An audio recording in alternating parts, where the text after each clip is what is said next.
All right, welcome everyone to Neuro-Symbolic Wednesdays. This is our first talk of the series. Is everyone able to see this full screen?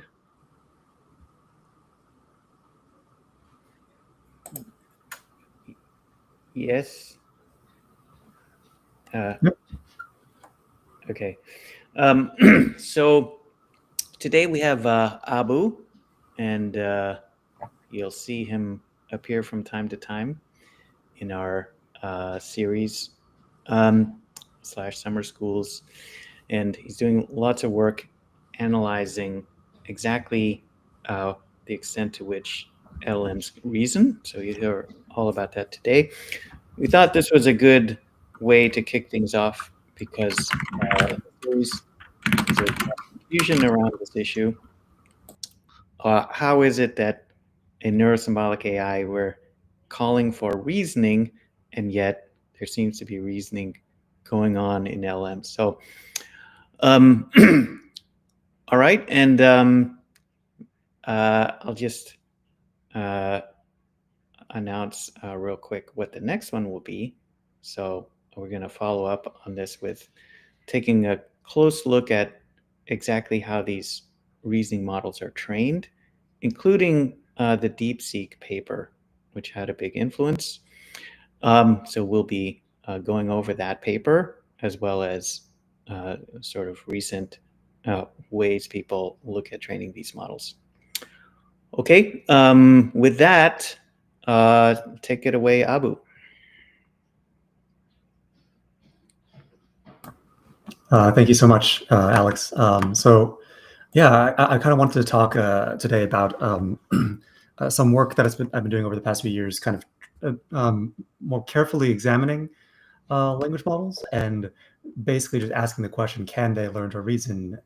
And if not, then can future language models, learn to reason? With further development, or can they learn to reason better? With maybe increasing scale. So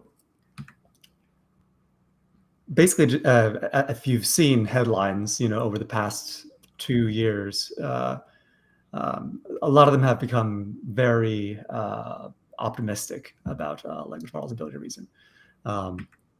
Right? Microsoft says new AI shows signs of human reasoning. Right? The GPT-4 paper was, titled "Sparks of AGI," right? Artificial general intelligence. Some glimpse AGI in ChatGPT, others call it a mirage, right? AI has evolved to reason like humans, scientists say. Right? These are pretty bold claims. And it's supported a lot by some benchmarks, right? ChatGPT performing at or above the median performance of, several 100,000 test takers on the MCAT exam, which is the entrance exam for medical school. Right, you have OpenAI's own benchmarks being done on the LSAT. Right, the LSAT is the exam for studying law. Right, and the results are seemingly very impressive. It's like the 88th percentile, right, as compared to human test takers. NYU Langone, which is a large hospital network in New York, using GPT-4. Cleveland Clinic, Baptist Health started to use GPT-4. So based on these headlines and these results, I mean, it seems that language models are now capable of practicing medicine or law, right? So, but at the same time, you have other kinds of more careful studies. Language models are susceptible to incorrect patient self-diagnosis in medical applications, right? ChatGPT misdiagnosed most pediatric cases. GPT-5 is launched, but the AI clearly is neither AGI or artificial superintelligence. And even Sam Altman himself is more recently kind of taking a more a toned down approach, where he's acknowledging that there might be a bubble in the current the market in AI, and that GPT-5 is also, for a lot of people, doesn't really fit the definition of AGI. So the main questions that I want to kind of address in this talk is, can current language models reason, and can future language models reason? So the first question, can current language models reason? I want to talk about chain of thought prompting first, because that's kind of like what led to the initial kind of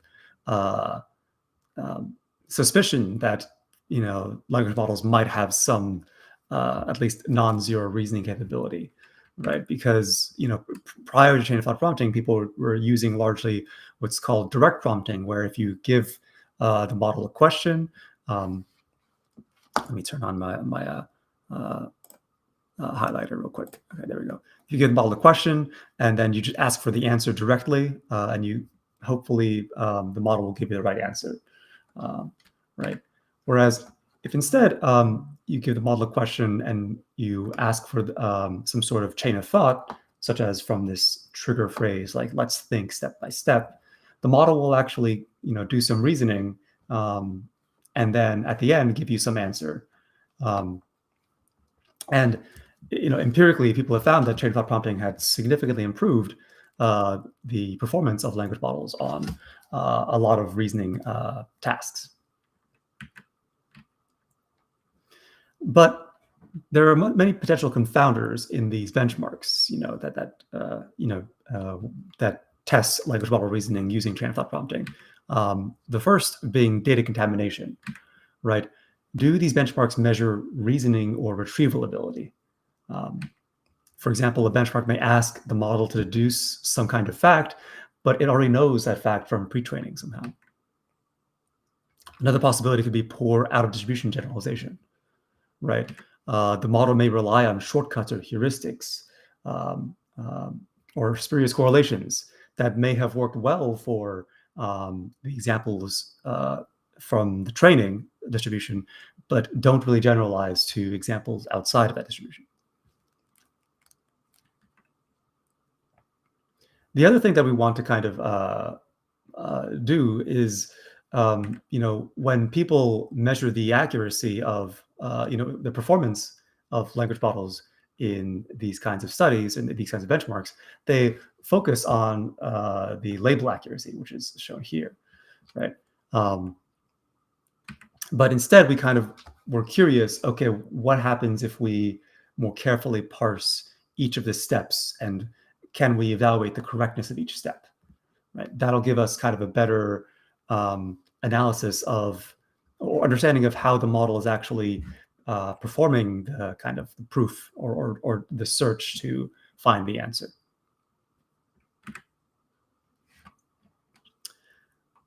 So the overall idea here is basically doing some sort of formal analysis of chain of thought to more precisely and systematically measure the reasoning ability of LLMs.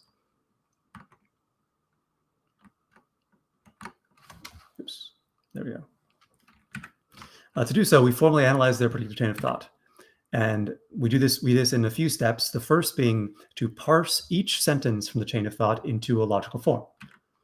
Right. So for example, I have this simple chain of thought: Alex is a cat, all cats are mammals, Alex is a mammal. Right. And I can parse each of these sentences into a simple logical form here in first order logic. Right. Cat of Alex is true for all x. If cat of x, then mammal of x is true. Right. And then mammal of Alex is true. And then I can check whether each logical form is then deducible from previous logical forms via some rule of deduction or some inference rule, right? And that allowed me to essentially reconstruct a proof, right? Given, cat of Alex is true, and for all x, cat of x, mammal of x is true, I can conclude that mammal of Alex must be true. So a simple example of modus ponens here. But if we want to do this to the actual, chain of thought sentences from a language model, right? We need to have some sort of question answering data set where the sentences are simple to parse, right? And convert into first order logic. And ideally, this data set should also allow us to control for all of the confounding variables that I mentioned on the last slide.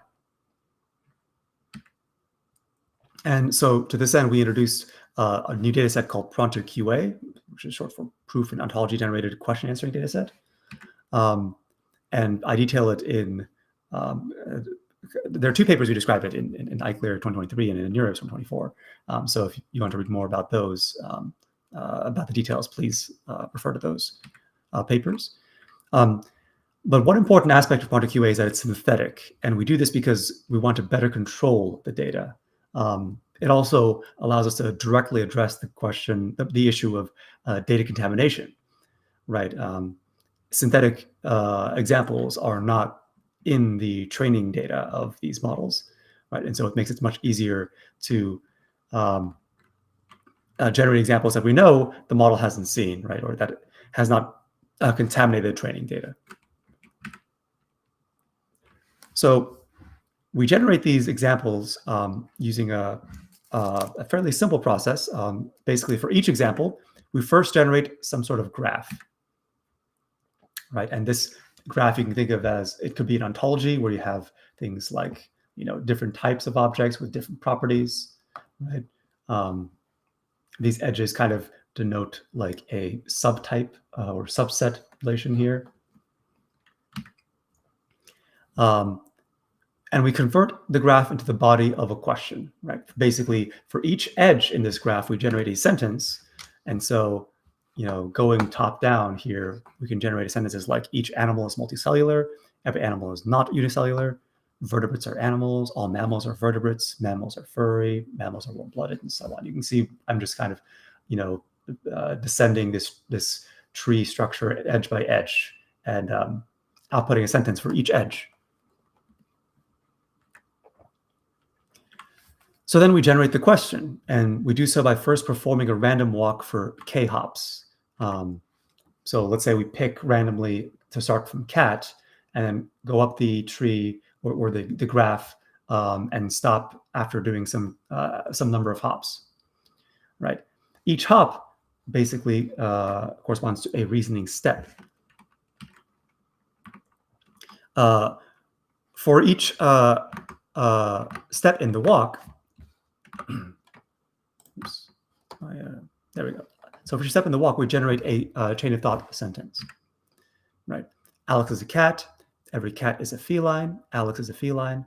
All felines are carnivores, right? We're just walking up this path until we get to the end, which is Alex is warm-blooded. And then we generate a query from the first and last node in the walk, right? We see starting with Alex is a cat, we say true or false, is Alex warm-blooded? And this is the just fully generated example, which contains the body of the question, the prompt here, the query, as well as the chain of thought. Right? We kind of just put all the pieces together. And so to test how much the model actually relies on knowledge acquired from pre-training rather than performing reasoning, we generate three types of ontologies, or three types of graphs, right? There are true graphs, or true ontologies, which contain facts that are consistent with the real world, facts like all cats are mammals. But we also kind of are curious to see what how the model would reason if given graphs that contain false facts, like all mammals are cats, right? And then finally, we also were curious to test model reasoning capability whenever the graph has facts that are neither consistent or inconsistent, right? So in this case, we replace the words of the nouns, the concept names, with kind of fictional names, like all bumpuses are bumpuses, right? We also add distractor sentences to prevent cheating. Try to make the examples kind of robust against heuristics. But to keep in mind, I think it's important that since we formally analyze the model's chain of thought, it's more difficult for the model to kind of cheat, since it has to kind of show its work in a sense. And I want to say that it's important that we use few-shot prompting to kind of encourage the model to generate easily parsable chain of thought sentences, right? Otherwise, it might generate its own kind of open-ended chain of thought, which might be more difficult to parse into first-order logic.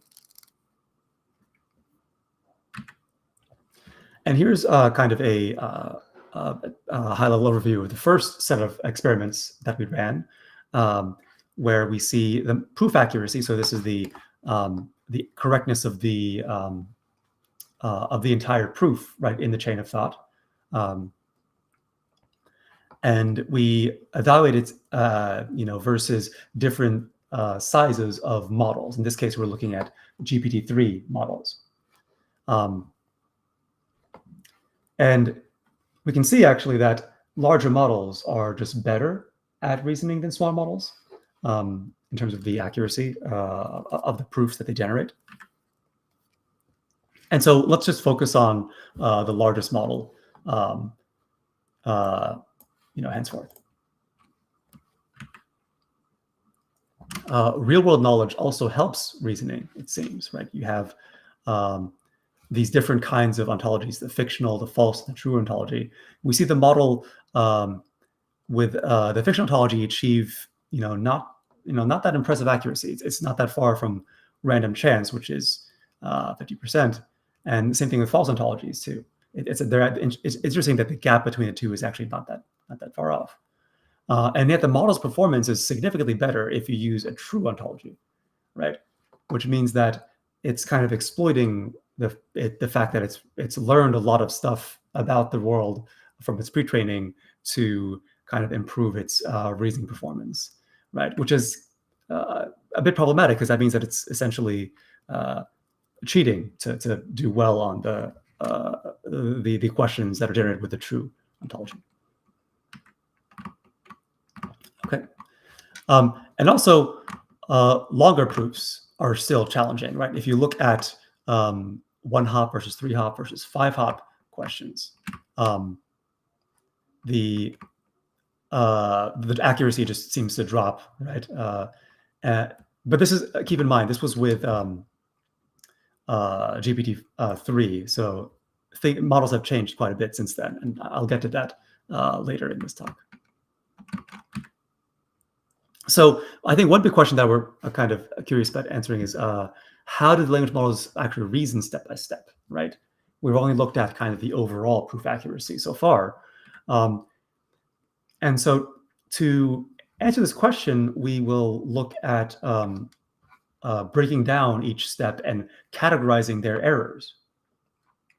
And so the first type of error in a proof step we will define is what's called an invalid step. And this is pretty straightforward. Basically the conclusion doesn't follow from the premises.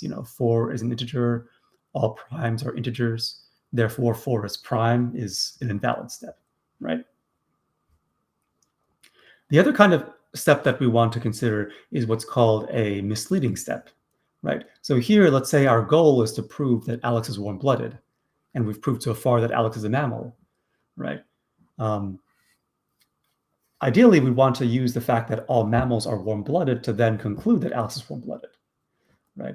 But if instead we said that, since all mammals are vertebrates, therefore Alex is a vertebrate, that doesn't help, right? Because not all vertebrates are warm-blooded, and so it's kind of like leading us in the wrong direction. We took a wrong turn, at a fork in the graph, right? And we're kind of moving away from the goal.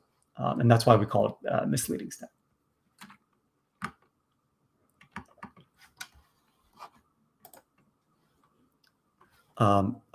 So I see. Okay, so questions will be asked at the end. Got it.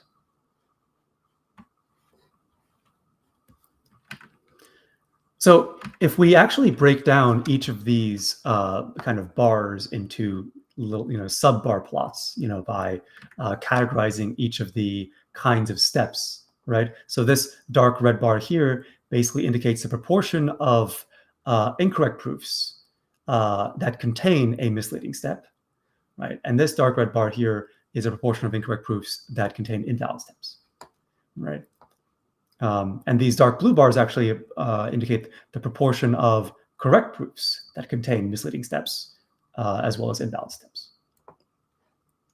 right? So we can see actually that, the model, even though it does sometimes make mistakes when it does have a correct proof, it's able to occasionally recover, right? And maybe, resume the search and find the correct answer. But we also see that for the cases where the model gets it wrong, there are a lot of instances where there are misleading steps and invalid steps, right? And so the question becomes, so what is the cause for the model's failure to answer the question? Is it the misleading steps or the invalid steps, right? Or is it something else?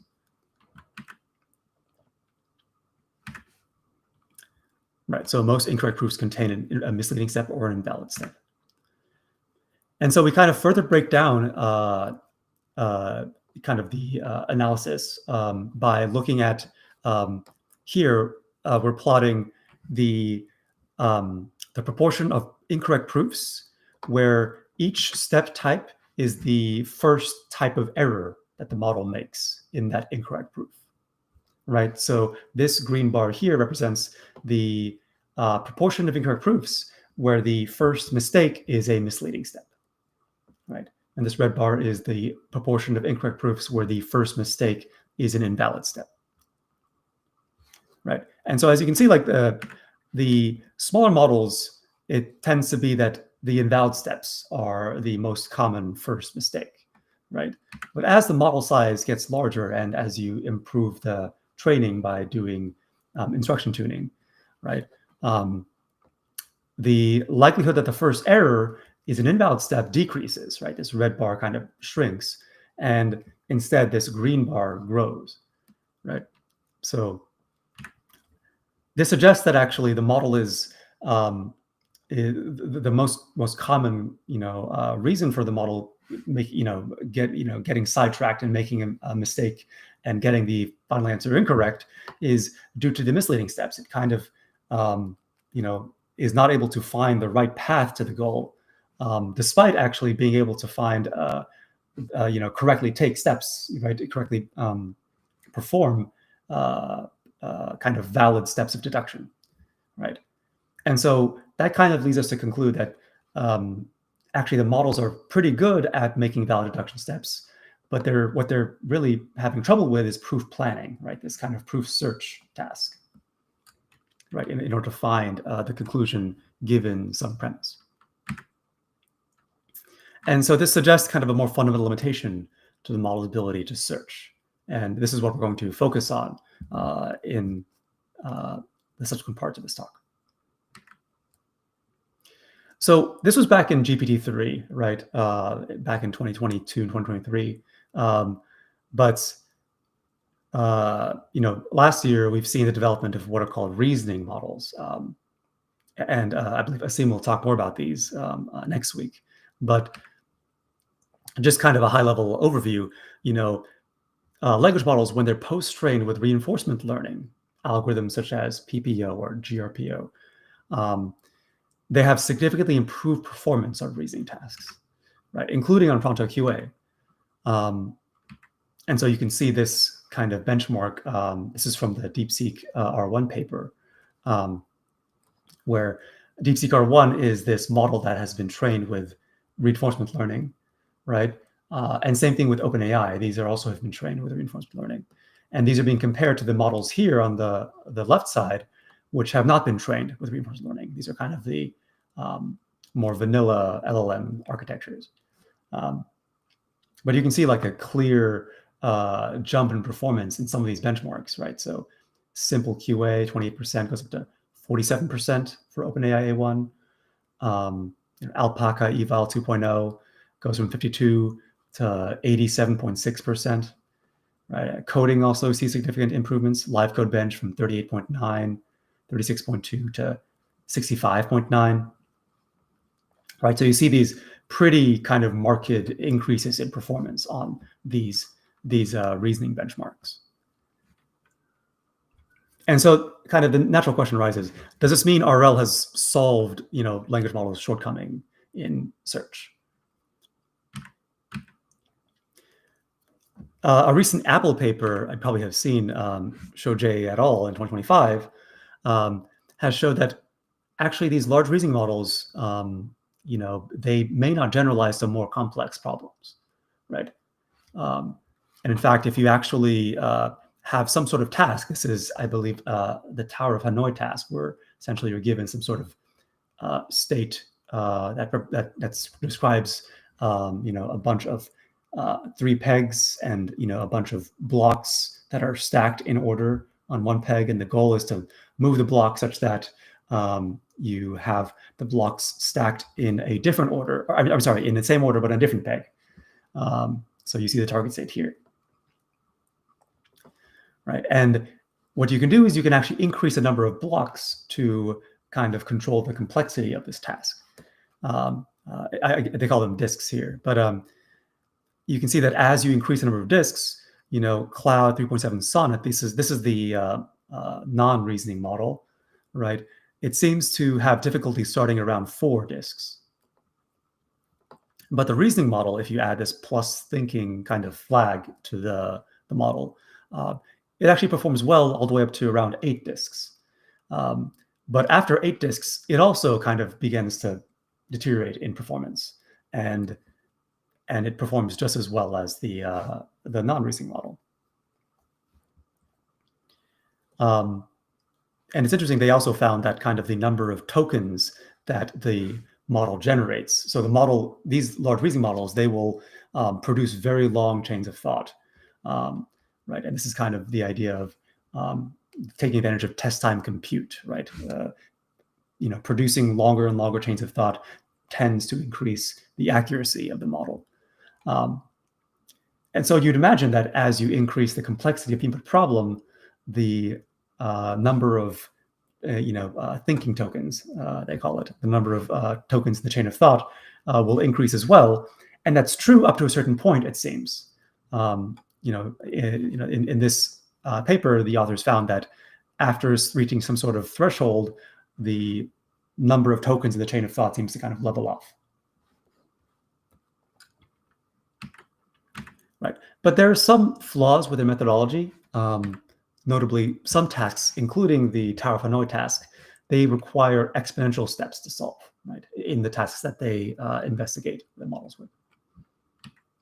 Right. And also the number of generated tokens may have exceeded the context limit, right? So it's possible that that may be the limiting factor, right? That maybe just because these tasks require exponential steps to solve, then if your chain of thought needs to be exponentially long, right, then it may have reached the limit in terms of the number of maximum tokens the model can see.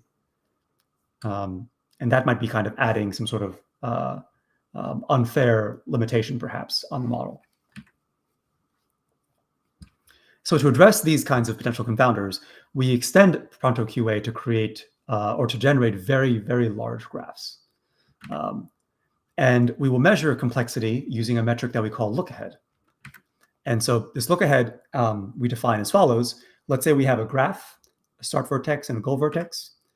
The look ahead is the number of breadth first search steps, or BFS steps, that we need to find the goal from the start vertex. And we also consider complexity with respect to the number of branches, right? And this is kind of more straightforward, which is how many vertices is the start vertex connected to?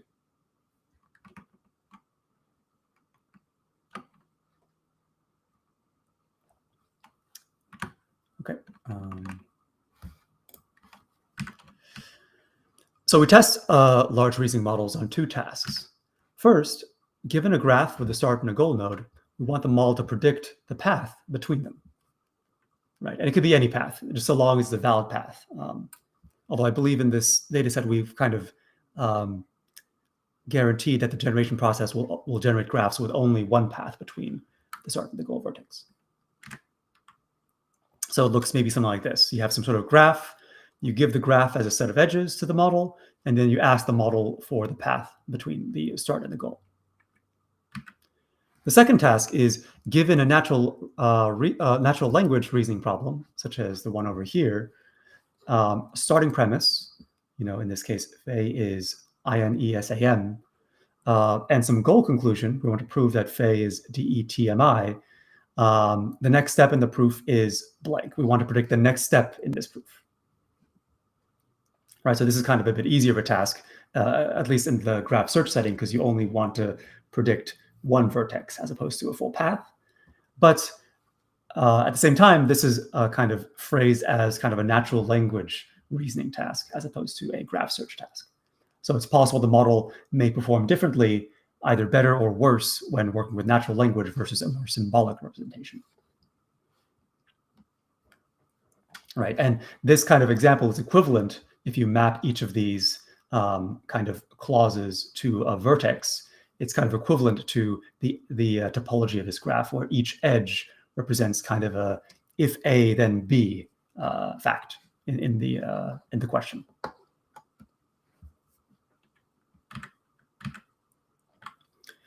So unlike tasks like Tower of Hanoi, these tasks that we define can be solved in linear time. You just have to search, linear in the number of vertices or edges.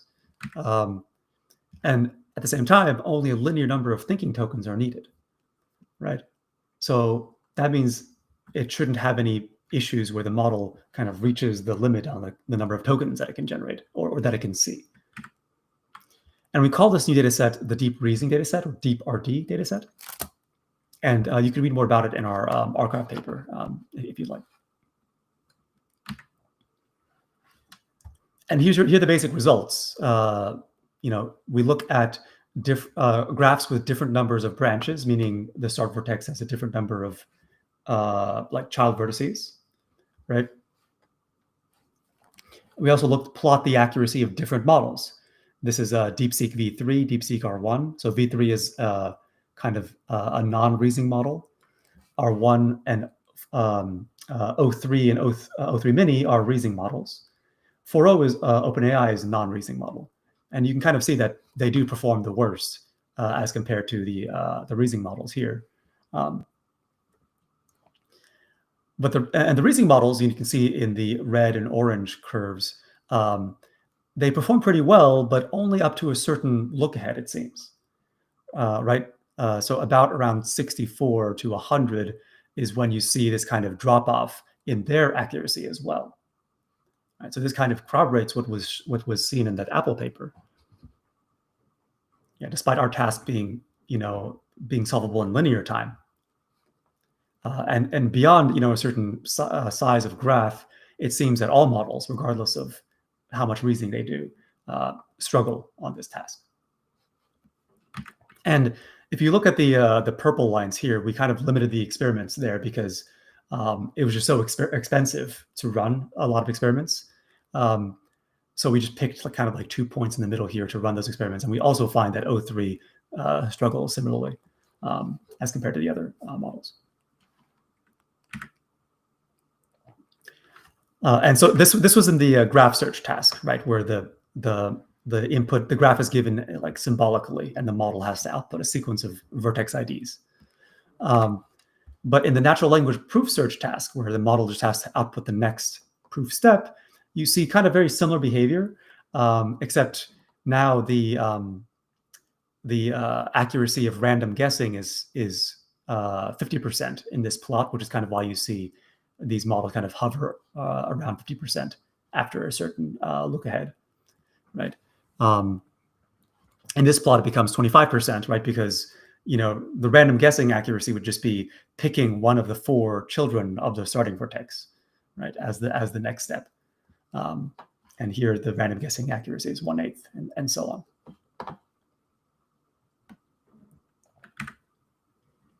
What's interesting is actually we also ran an experiment where we set the number of branches to be equal to 1, which means that actually there's only one chain of vertices in the graph, and there's no other branches coming out of it, which is kind of an interesting study, because now the model doesn't actually have to do any searching to solve this, right? It just has to kind of follow the list of vertices to get from the start vertex to the goal vertex.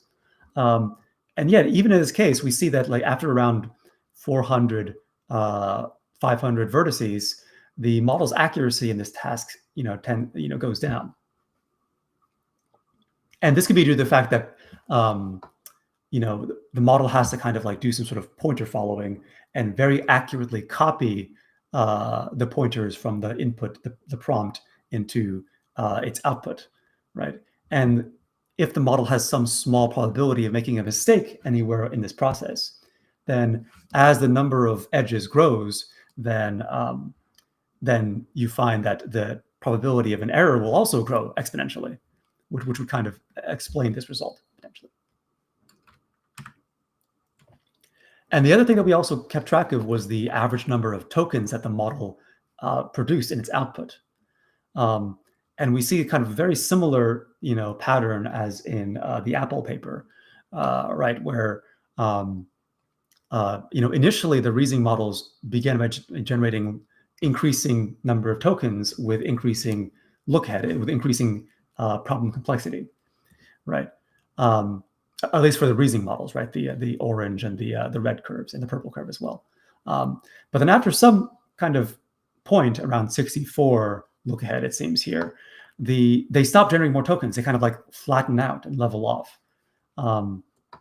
and really only generate about like 5,000 to 10,000 tokens. O3 generates more. It's a more expensive to run, but evidently it doesn't really help O3 perform any more accurately. So why do language models and reasoning models fail to generalize? Well, we hypothesize that LLMs are limited by the underlying architecture, the transformer architecture, which tends to overfit to its training distribution, right? And that can lead to poor out-of-distribution generalization. So to get a sense of the complexities of graphs and proofs in the training data of these models, we actually chose to analyze a bunch of graphs from several public data sets. And we also analyzed the proofs from the natural proofs data set, which basically just contains a lot of kind of human written proofs. We then computed the look ahead and the number of branches of each example in these data sets, right, and visualized them in histograms. And this is the result of this visualization, where you can see the different columns are different data sets, different graph data sets. This last column is the natural proofs data set. The first row is a plot of look aheads, whereas the second row is the plot of the number of branches. And it would make sense because that the proofs doesn't really have this notion of branches, because in natural proofs you have more complex proofs with kind of universal quantified rules, in which case the number of branches is kind of potentially infinite. If you have something like for all x, f of x is true, I can substitute anything for x to get a true statement, f of a or f of b or f of c and so on. And so the number of branches of that node is effectively infinite. And so that's why we kind of don't compute the number of branches here for natural proofs. These red lines indicate the 50th, 75th, 90th, 99th, and 99.9th percentiles, respectively. And you can see pretty clearly that actually all of these distributions of kind of graphs with different complexities, they're all very heavily concentrated at very simple graphs, right? These look aheads are almost always below 100. It's pretty clear that the vast majority of training examples in these data sets, they're quite simple. They're not very complex. Their look aheads are fairly small, right? So in a separate study, we also asked LLMs to solve synthetically generated math word problems, right? We used kind of a very interesting logic programming approach to generate these problems, which you can read more about in our paper. For each example, we compared the length of the LLM output to that of the shortest proof, right? We basically converted the shortest proof into natural language, measured the number of tokens of that, and then compared that to the number of tokens of the model's output when it tries to answer the questions, right? And we plotted these lengths in a histogram again. And we see that, so this blue histogram is the distribution of the lengths of the shortest proof, whereas the orange histogram is a distribution of lengths of the model's predictions, the model's output, right? And you can see that the model generates many, many more tokens typically than the shortest proof. Although sometimes for QWQ, you see, that it aligns fairly well with the shortest proof distribution, but only for problems that it gets correct. You can see kind of like this very large tail of it looks like a kind of a diffuse background of problems where the model's output is significantly longer than the shortest proofs. Right. So as a result, we found that these models are kind of very inefficient in their thinking, and we kind of observed that as well in in our graph search experiments from before. So next, I want to talk about whether future language models can reason, right? And I want to dive into this from the perspective of scaling laws, right? So if I have, some language model, I train it on the simple next word prediction task, right? The language modeling objective, and I plot the loss function as a function of time or the amount of training compute. You'll see that it begins to drop off, at some point. And then after a certain amount of training, the loss then kind of levels off, right? It stops decreasing quickly. But if I increase the size of the model, the number of parameters, right, I see that as I run training, this point where it kind of levels off, where it stops decreasing quickly, happens a bit later, but also at a bit lower of a loss. Right, so that means that this trained model, it took a little bit more time to train, but it learned to perform better. It achieved a lower loss function, right? And as I further increase the number of parameters, I see that this trend continues very predictably, actually, that each model takes longer to train. It takes more compute to train, more data to train, but each model also learns a better kind of target model as well, right? Where it's able to achieve a lower test loss. And this was from the Kaplan et al. Paper from January 2020, right? And Microsoft saw this essentially as a green light to invest heavily in scaling up this kind of approach and throwing compute at the problem, right? And they invested heavily in OpenAI, and they used that investment to train GPT-3, which was released just a few months later. So earlier scaling laws looked at what's called the next word prediction task, or the language modeling task, right? And we saw this kind of very neat pattern in that task, in the loss function for that task. But what if we run the same experiments with a search task, right? So that would allow us to essentially figure out whether increasing the scale of these models will actually make them better at search. And so here is kind of an example of an input to a transformer that we will train, where we have just basically a list of edges. These are like special edge separator tokens. And then in between them, you have kind of these edges that 4 connected to 1, 8 connected to 3, 3 connected to 6, and so on. And then we have this query token, right? This query tokens, I should say. This is the start vertex, the goal vertex, and then our current vertex is at the very end. And the task of the model is to output the label of the next vertex along the path from the start to the goal vertex. In this case, it will be 3. And in these experiments, we're going to vary the size of the model in terms of number of parameters, as well as the complexity of the graphs, the number of vertices. And so here is kind of a plot showing different training runs. So where we have different models of different sizes, right? So the light green runs are shown here. We run 4 different training runs with different seeds, just to see if there's any randomness in the initialization or the ordering of the data. right? And we do see there is actually quite a lot of variance. But you'll note actually that there is no discernible pattern with respect to the actual model size, right? It doesn't seem like having larger models is helping the model to learn this task, this graph search task, any more quickly. If instead, however, we kind of vary the complexity of the graph, here we change the graph size, right, going from 9 all the way to 49 vertices, you see that it gets progressively more and more difficult, this very clear pattern, to learn how to perform search on larger graphs.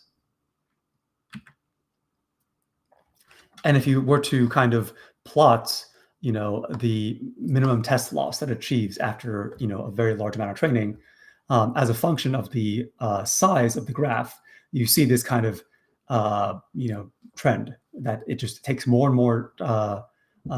I should say, the model becomes worse and worse at performing the task as the size of the graph increases. But what if we allow the transformer to output intermediate steps, such as in chain of thought, right? And so what we do is we try to train these transformers to perform depth-first search. And so the input will look a little bit different, where now we have kind of a sequence of vertices that the model has visited so far. So in this case, the model visited 4, then 1, and now it has to go back and visit 3, right? And then hopefully 6.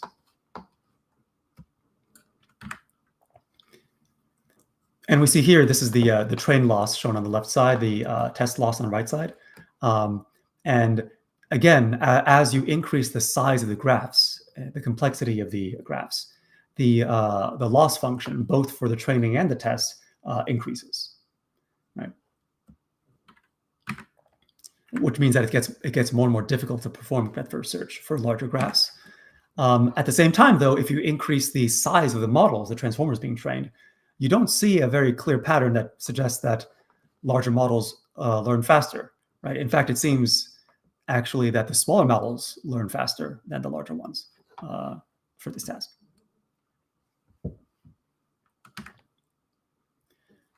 So we aim to find empirical scaling laws for language models on graph search.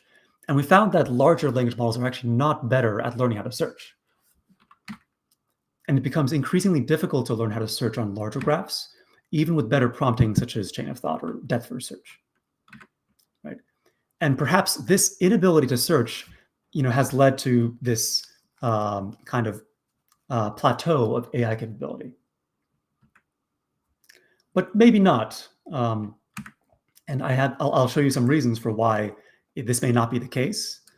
And this kind of stems from our exploration into the question of whether transformers actually learn some sort of generalizable search algorithm. Because there were some training runs from the previous experiments where the model did learn how to search over graphs with very high accuracy. And so to answer this question, we apply what's called a mechanistic interpretability analysis to the models trained on the earlier experiments, right? The goal of this interpretation, this mechanistic interpretation, is to effectively kind of reverse engineer the algorithm that the model has learned to perform the task. We focus on models trained on intermediate size graphs that achieve better than 99.5% training and test accuracy. And for the sake of time, I'll skip the details of the methodology, but if you want to learn more about how we actually uncover this algorithm,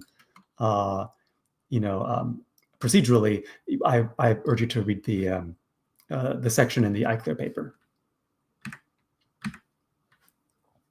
So what does this algorithm look like? The algorithm that the model has actually learned to perform search. Well, suppose we have this kind of fairly simple chain graph going from 0 to 9, where 0 is the start vertex, 9 is goal vertex. In the very first layer of the transformer, we find that the token for 1, this vertex 1, it stores the representation for itself, which makes sense because this is the first layer. The model hasn't done anything, right? The token for 2 stores information about itself, the vertex 2, right? It doesn't store information about other vertices. at least not yet. But what we find is that in the second layer input, the token for 1 seems to attend to the token for 2, right? And therefore, it copies representation of this vertex 2 into the token for 1. So now the token for 1 stores, within it, the representation for both vertices 1 and 2. And then the model seems to do essentially the same thing, right? Layer by layer. In layer 3, or I should say in the second layer, vertex 1 attends to vertex 2 again, but now vertex 2 contains the representation for both vertices 2 and 3, right? And therefore, after layer 2, at the beginning of layer 3, the token for 1 now stores representations for vertices 1, 2, and 3, right? And this seems to happen at every vertex in the model.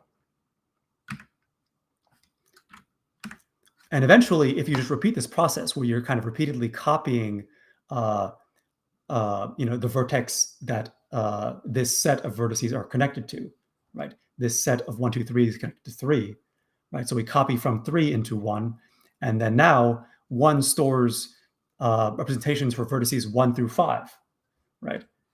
And so it seems that the model is effectively computing what are the sets of vertices that are reachable from each vertex. What's more is actually this algorithm, what we call this path merging algorithm, is actually quite efficient, right? It does this search in parallel, from every vertex simultaneously. And therefore, it can actually compute the set of reachable vertices in exponentially quickly, meaning the size of the set grows exponentially with the number of layers, right?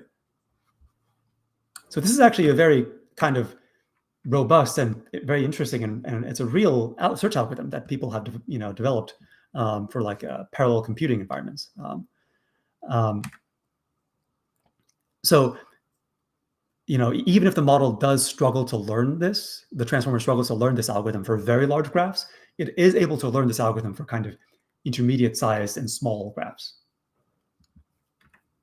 So this suggests that maybe even if scaling alone doesn't address the language model's inability to perform search, maybe new training methods may do so, right? We have some preliminary results actually showing that techniques such as curriculum learning can be used to train LLMs to perform depth-first search on arbitrarily large graphs. And so basically what curriculum learning entails is you first start by training the model on small graphs, right? And then progressively increase the complexity of the graphs. So you wait until the accuracy reaches some threshold, right? And then you increase the complexity of the training set by adding slightly larger graphs, right? And then you again wait until the accuracy reaches the same threshold, right? And then you add even more large graphs. And then you continue this process until eventually the model has learned how to search over all of the graphs in your data set. We also found that using reinforcement learning can be used to teach LLMs how to search on arbitrarily large graphs, but with the caveat that the training data contains the examples of the large graphs, right? For example, we found that these models do still struggle in OOD generalization, right? So they can't really learn how to search on graphs that are much larger than what they see during training, even if we use RL or curriculum learning. But these results are kind of so preliminary. We haven't published them yet. But all of this goes to kind of suggest that, even though scale alone might not, lead to LLMs and LRMs that can perform search and reasoning robustly, new training techniques might help. New approaches might kind of help develop models that are better at performing search. Okay, yeah, and I want to thank you guys for listening, and I want to thank all my collaborators, of which there are quite a few, but I showed them here, at least for the papers that I discussed in this presentation.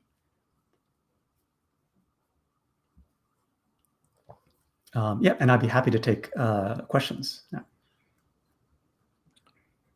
All right, great. Thanks, Abu. Um, Olga. Okay, there we go. Do you want to share the wrap-up slides? Sure. Yeah, so again, here just a reminder, like not a reminder, but like overview what we just heard from Abu. Here is his information. If you would like to take a look at the links, like Abu's website, Scholar Google. Okay, hope you are done with that. So for the next week, bring your popcorn. We are going to have Asim Manwar from IBM.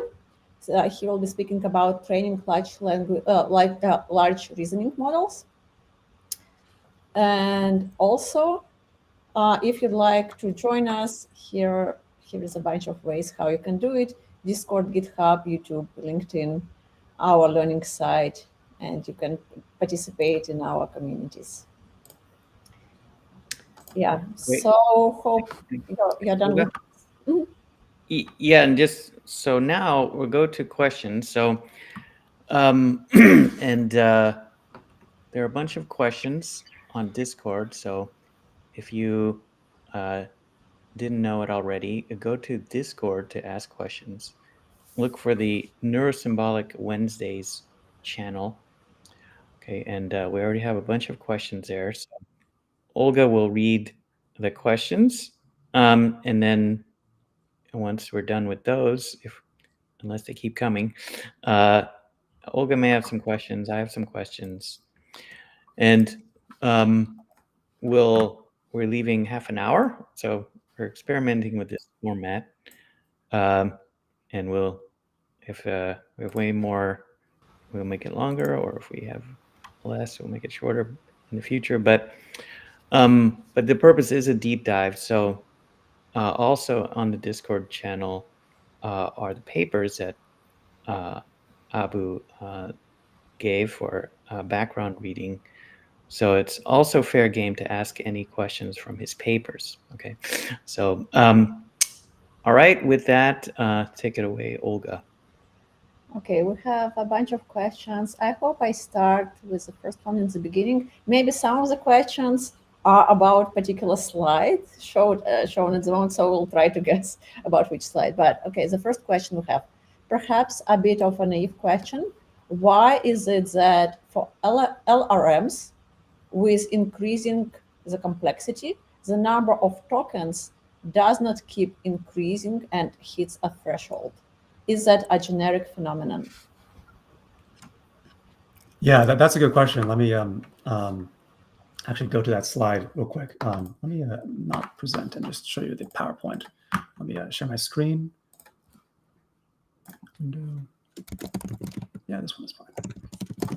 Okay, can you guys see this? Okay. 1 second, not yet.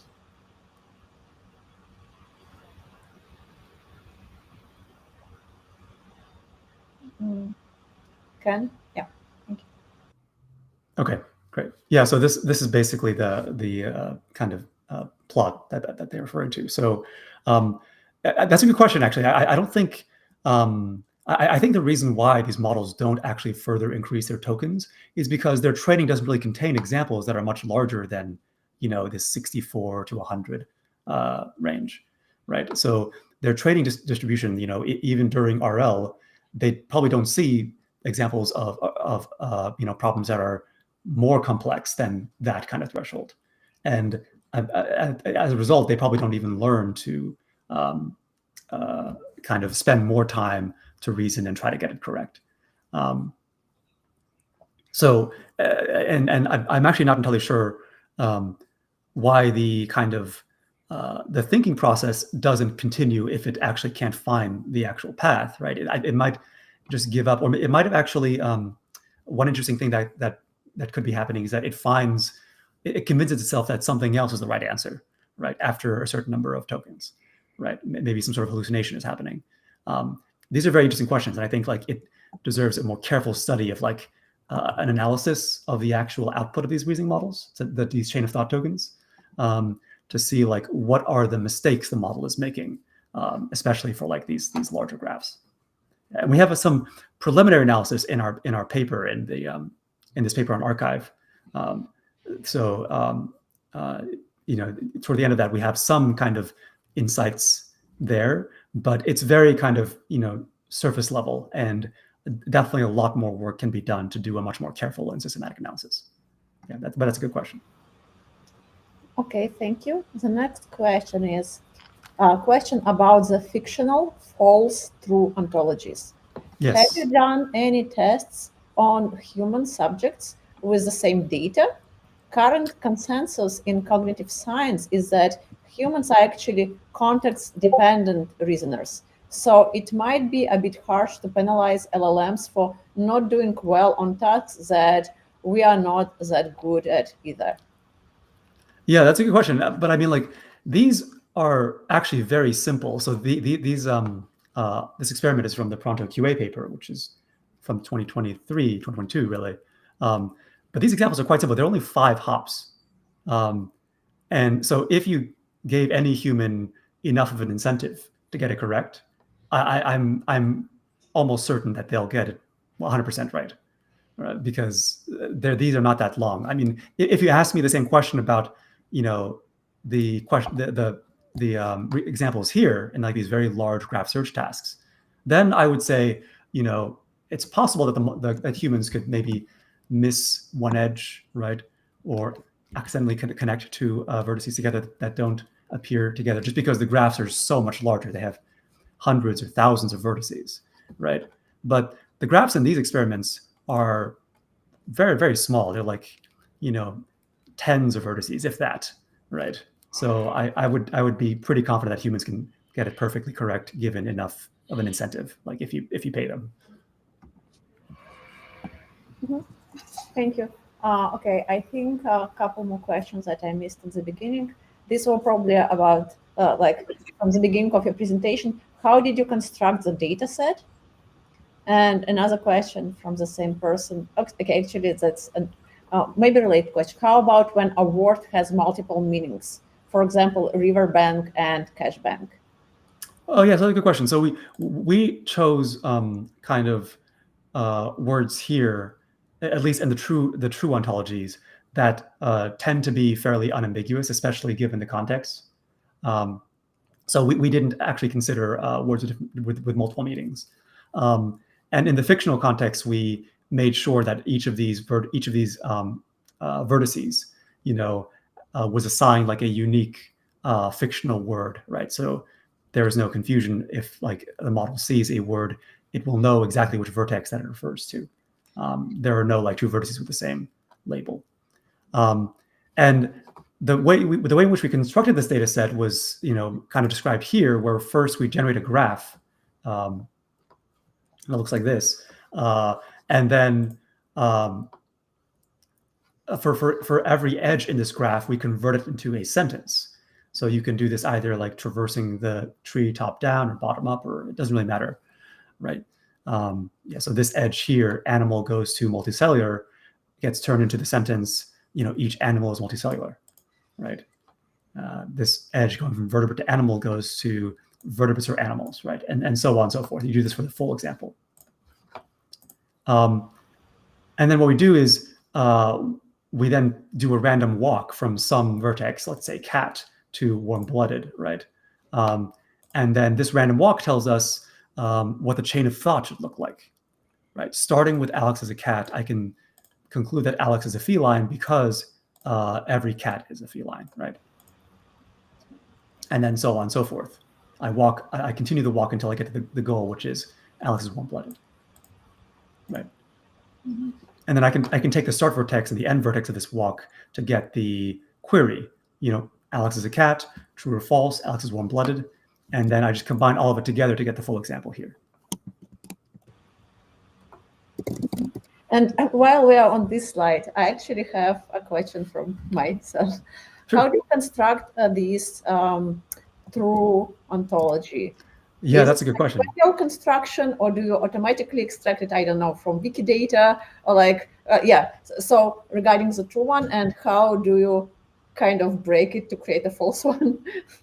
Yeah, that's a very good question. So what we do is we just manually constructed it. We constructed 3 different ontologies: one about animals, one about numbers, and I forget what the third one was about. It might have been about insects, I think. Um, but yeah, we just manually constructed those 3 ontologies and just randomly sampled those when creating each example. For making false ontologies, actually, what we do is we create a random tree using kind of the same methodology as a fictional ontology, but we replace each of the concept names with real concept names, right? And so it becomes very, very likely to generate an edge that's not true, like all insects are vertebrates, right? Or all animals are warm-blooded. Okay, thank you. I'm honored, by the way, Abu, that your cat is named after me. Oh, is it? Just a side note, I think it would be super interesting if, I don't know, you or someone in the world can find a way to build those ontologies, like basically a world model automatically, if we can extract this data from, say, Wikidata. But it's like, yeah, not a question, just a side note. Yeah, I agree. Okay, continuing, actually, yeah, a bunch of related questions. Were the models given contexts that the question comes from a fictional or false ontology? How does it compare to when they were not given this information? Yeah, that's a good question. So I believe in our experiments, we use few-shot prompting. So the in-context examples came from the same distribution, right? So for the false ontology task, all of the in-context examples also were examples from the false ontology, from a false ontology, not from the same false ontology, right? So the model actually has seen examples of, performing correct reasoning with the false ontology. We didn't actually compare to see what happens in the OOD setting, where if you gave in-context examples that were not from the false ontology, how well does the model do with the false ontology, right? And the same thing for the true and the fictional ontologies. That's an interesting experiment that we didn't try, but that'd be interesting to try. It's a good suggestion. Thank you. Okay, so next question. What is the definition of misleading versus invalid? And how do you categorize that? Are you using human annotation or some sort of automated annotations? We're using automated annotation here. We do semantic parsing of each of the sentences of the language model's output, right? The chain of thought. We parse them into logical form, and then we can check, does this logical form for 4 is prime, does it follow logically from the premises or the earlier steps, right? And here we can see that actually, no, it doesn't, right? Because this is kind of getting it backwards. Even if all primes are integers, we can't conclude that 4 is prime, right? We can only conclude that some prime number is an integer, right? And so that's how we categorize this invalid step. It's when the conclusion, the logical form, does not follow from earlier logical forms.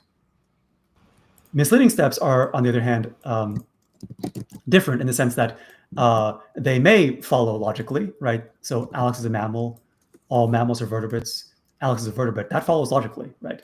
That's just a valid deduction step. But we find that it's misleading because this edge, this kind of step going from Alex is a mammal to Alex is a vertebrate, is not along the path, the ground truth, the path from the start vertex to the goal vertex, right? So that's how we characterize or just detect misleading steps, is if the edge is not on the path. Thank you. Okay, next, just a comment. You guys are doing great. Love your sessions. Would love to do my PhD under Abu Saparov supervision. So I suggest that there is no name, but you have Professor Abu Saparov details and contacts. You can maybe message him directly to discuss this. Okay, next question. Should we use LLMs for searching instead of classical graph search algorithms? Yeah, so that's a good point, because if you look at, for example, this, like if you have the structured form of the graph, then why not use a classical graph search algorithm? That would just be better because we know that they run very quickly, right? And they're much cheaper to run. But the point of this kind of study was not really to test whether LLMs can replace classical graph search algorithms, but more what happens if you don't have the structured graph input, right? What if you have some sort of like more complex proof planning example, right? This example here is not super complex, right? These sentences, I could do semantic parsing and convert it into a graph, but that's not really the point of this study, because I can easily imagine examples where the sentences become more complicated and semantic parsing is not as easy. Like I can use like ChatGPT to paraphrase this, for example, right? And then a lot of semantic parsers will then just break. And the other thing is that like this analogy between like these simple reasoning problems and these graphs, it kind of breaks down if you increase the semantic complexity, the semantic richness of these examples, right? So in this example, all sentences or all facts have the form if A then B, right? Or if B then C, right? And so they can map very cleanly to edges in a graph. But what happens if I add conjunction or disjunction? So if I have sentences like if A, then B or C is true, right? Or if A and B is true, then C is true, right? So now this simple graph analogy breaks down. Instead, I have to use what's called a hypergraph, right? A hypergraph where edges can have multiple parents or multiple like target vertices. But I could still, in principle, use some sort of hypergraph search algorithm, which is totally fine. But then the analogy breaks down even further when I add even more, semantic logical connectives or semantic richness, such as negation, right? If A is true, then not B is true, right? Or quantification, right? For all X, if A of X is true, then B of X is true, or there exists an X such that C of X is true, right? Then there's no longer a clear analogy or mapping from those kinds of sentences into some sort of graph structure, right? In which case we're kind of stuck. We have to do the proof search in that kind of form. Yeah, good question.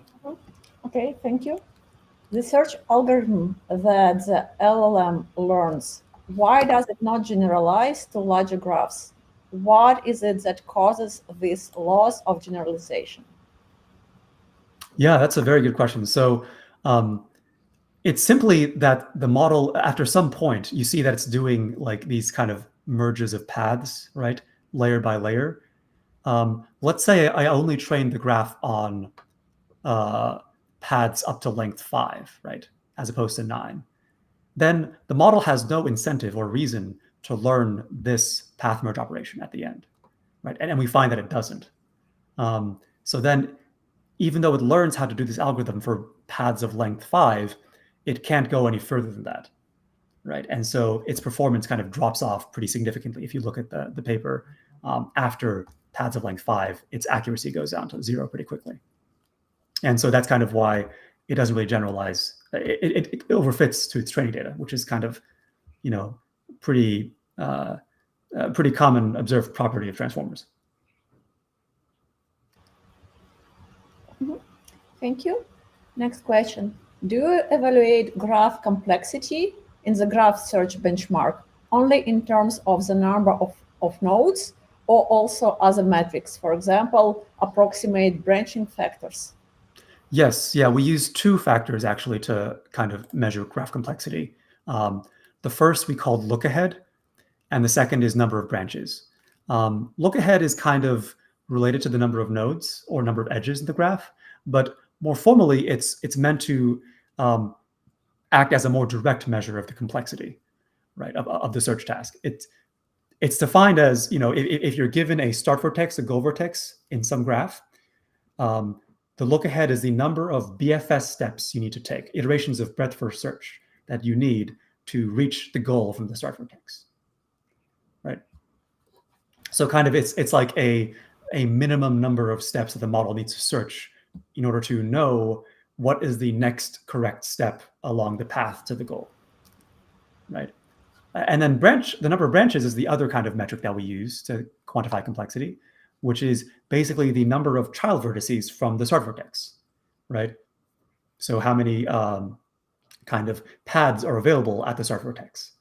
And this is useful because we see, like, in the task where the model has to predict the next step correctly, that it gets around like 1/b accuracy, where b is the number of branches. And that's kind of analogous or equivalent to doing random guessing. If you randomly guess one of the next possible vertices, then you'll get it correct with probability 1/b. Yeah, good question. Okay, thank you. Okay, now a long one. Thanks for the great talk. Could you provide a formal definition of reasoning? Steps, capacities, chain of thought. What are the sufficient, necessary processes involved in order for us to talk about reasoning? How do we separate reasoning? The usual implication is human reasoning from a mere usage first, second order logic. See the various features of human natural language that formal logic do not capture. Current use of natural language in LLM benchmark is just formal language coated with some syntactic sugar. This would inform how to model benchmarks, to measure it, and reveal potential reasoning imposters. Output that might look like reasoning, but it is not. There is a lot in it, maybe. Yeah, I don't really understand the question, to be honest. I guess I can start with the first part, which is defining reasoning. I mean, I avoid a definition of reasoning here, but you can. But I will say that in this studies we focus on deductive reasoning, right? Where basically the task is, given some facts that you know to be true previously, I want to, deduce new facts that I know I can conclude to be true based on the old facts, based on the premises, right? And then I can use this to then, define problems or tasks where I have a set of premises or a set of axioms, right? And I want to find a proof, a step-by-step proof where each step is a rule of deduction being applied, right? That go from my axioms or my premises to some goal, sentence or statement, right? And you can formalize this, a number of different ways. Mathematically, people have studied like proof theory for many decades, right? And developed what are called like reasoning or deductive systems to kind of formally describe what deductive reasoning means. And you can similarly extend them to other kinds of reasoning too, like inductive or abductive reasoning as well. And it's definitely a very interesting field, proof theory. I definitely recommend people look into it because I think it's just very fascinating in general. I don't remember the other parts of that question. I don't know if there are, if there's anything else that they ask that's important. Mm-hmm. I take the essence of the question to mean something like, well, if LLMs are sort of just approximating reasoning to some extent, what is real reasoning? And so what's the conceptual gap? Yeah, I mean, I think it's what I mentioned. It's like for deductive reasoning, at least, you want to deduce, facts that were previously unknown, but by applying these rules of deduction, these inference rules, you can conclude that they must in fact be true based on what I know from my other facts, what I know to be my premises to be true. I'd like to paraphrase that. Yeah, essentially like deriving new knowledge from old knowledge is essentially like a high level way to describe deductive reasoning. That's good. I'd say something else you embedded in what you said is your real reasoning as considered by, you could say, symbolic AI people or people who study reasoning proper has to do with the application of some inference rules that apply no matter what the depth, for example, no matter which kinds of nodes, or at least if they can apply in an infinite number of scenarios. So as opposed to being depth limited, say, or so on. So that's maybe one answer, kind of contained in what you said, Abu. But I'd also throw out like things like soundness and completeness. There are ways we can say whether a logical reasoner is correct, and in certain senses, those are two we won't get into here, but for another time maybe. Yeah, that's definitely a good way to put it. I agree. Okay, thank you. The next question, we have less than 10 questions left, so there is a chance that we can finish on time. Okay, general question. Is overfitting a fundamental feature of any learning process? Could it be uniquely severe in current deep learning? It seems like biological intelligence has an optimization signal towards lower complexity, which the deep learning does not, if model structure is kept constant during training. Yeah, that's a very good question. I think, yeah, I agree. Like overfitting, at least if you look at learning theory, like machine learning theory, you see that overfitting is a kind of very fundamental problem of any learning system. But you need to have, and then you can combat overfitting by, having some sort of prior or regularization or inductive bias in the model that kind of, favors explanations or solutions that are not so that don't involve memorizing as much of the training data, right? So I think transformers are very, very good at overfitting, as we've seen, right? So these kind of specific deep learning models are quite good at overfitting.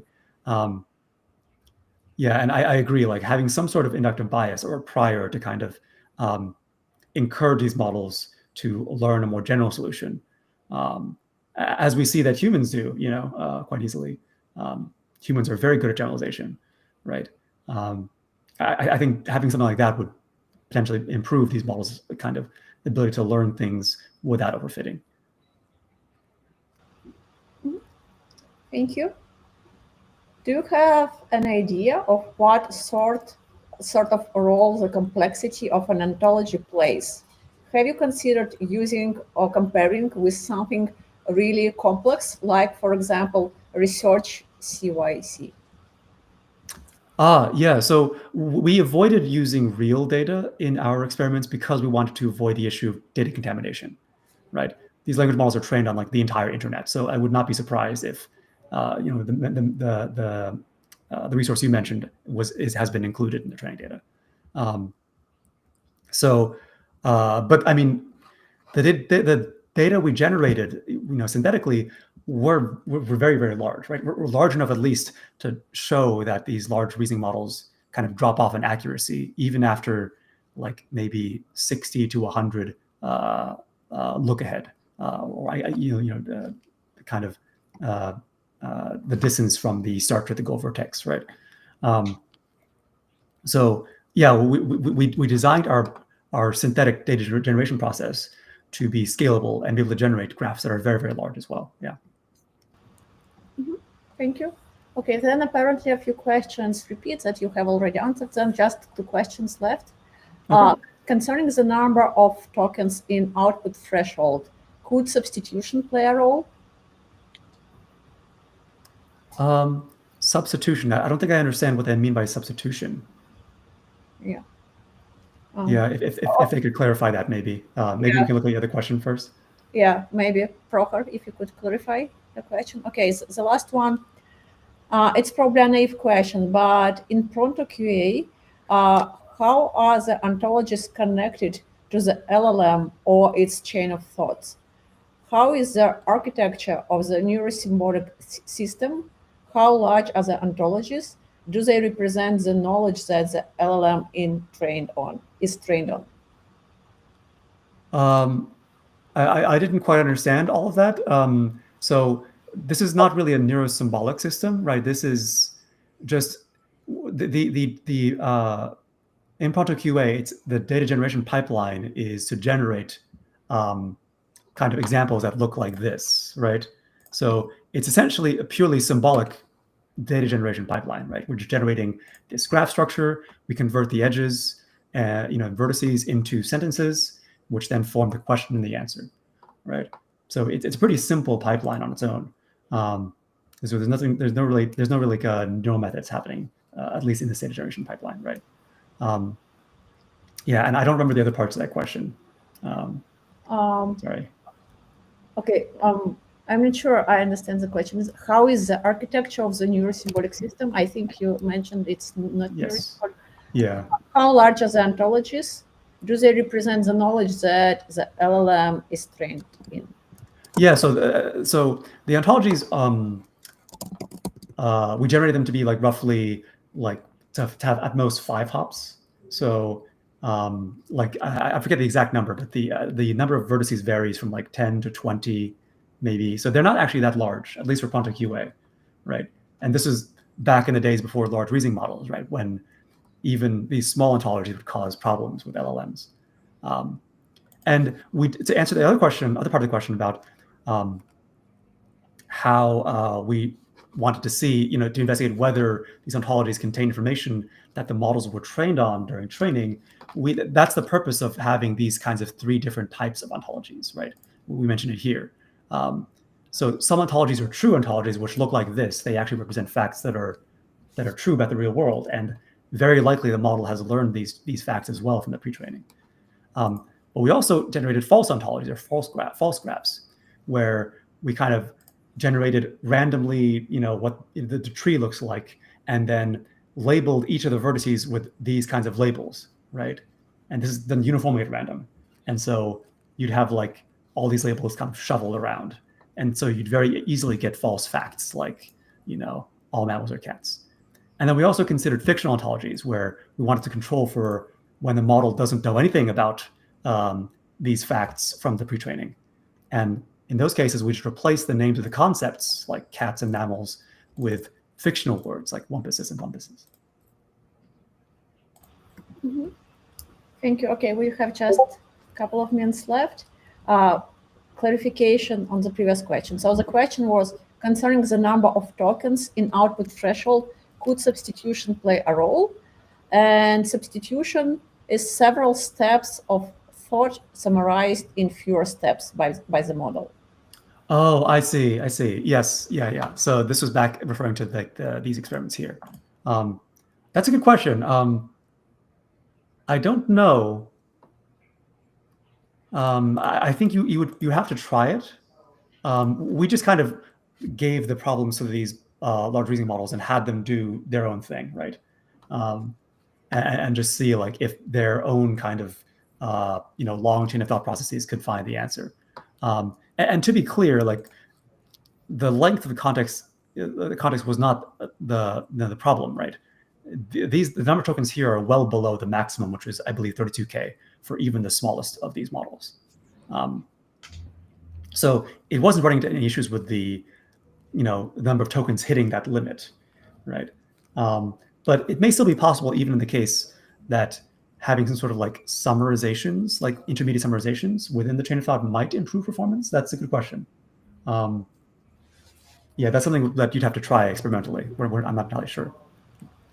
All right. Well, we're at time, and as we predicted, a flood of questions for Abu. Great topic, great talk. Thanks, Abu. I'll just ask one final one. Many people saw the Apple paper. It was in the news quite a lot. So, and you did a more thorough analysis to make sure that certain things could have been explaining the problems that they showed, that to eliminate those factors. So, but would you say that overall, essentially, you confirmed their qualitative conclusions, just and making sure that there aren't confounders? Yeah, I would say so. I think a lot of our observations kind of line up with what their high-level conclusions are. Yeah, like you saw this like very clear gap between. I can show you in the slide, this one slide, real quick. Like at the Apple paper, you saw this kind of gap between like the non-reasoning models and the reasoning models, but then they both kind of struggled at very complex examples. And you see the same kind of gap in our experiments, where you have these these non-reasoning models kind of really do badly with very not very complex examples. And the reasoning models take a bit longer, but they also kind of drop off after a certain amount of time. So we see the very similar qualitative results and conclusions. Yeah. All right, excellent. And you left us with a teaser, Abu, about what we can learn from this to actually make large reasoning models do better reasoning. So with your curriculum training, so we'll have you back perhaps once you have that out. So so thanks everyone. So the conversation continues. So any questions that weren't answered, well, and you can keep asking them on Discord. Abu, as you have a chance, maybe you can jump on Discord, answer any questions that are left there or that appear there in the near future.